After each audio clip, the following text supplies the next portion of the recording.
Mirpur super market নবনির্বাচিত উন্নয়ন পরিচালনা কমিটি ঘোষণা করা হয়েছে। বিকেলে মার্কেটের নিজ কার্যালয়ে সোয়েব খানকে সভাপতি ও হারুন মৃধাকে সাধারণ সম্পাদক করে ১১ সদস্য বিশিষ্ট কমিটি ঘোষণা করা হয়। মার্কেটের নবনির্বাচিত উন্নয়ন পরিচালনা কমিটির উপদেষ্টা আমিনুল ইসলাম এই কমিটি ঘোষণা করেন। এ সময় নবগঠিত কমিটির সভাপতি সোয়েব খান বলেন, সন্ত্রাসী তৎপরতা, দখলবাজি, চাঁদাবাজি, ধান্দাবাজির সাথে কেউ জড়িত হওয়ার প্রমাণ পেলে সাংগঠনিক ব্যবস্থার পাশাপাশি নেওয়া হবে আইনি ব্যবস্থা।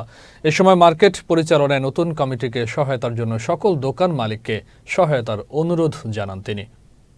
এখানে আওয়ামী পেতাত্তারা, আওয়ামী দোসর যারা ছিল, দীর্ঘদিন আওয়ামী লীগের ষড়যন্ত্রের জালের মধ্যে এই মিরপুর সুপার মার্কেট মোটামুটি তাদের আয়ত্তে ছিল, তারা তাদের মতো পরিচালনা করেছে।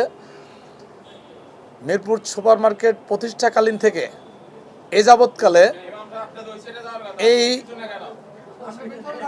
সমিতির ফান্ডে একটি টাকাও নেই, বরং আমার জানা মতে, আমি যত জানতে পেরেছি,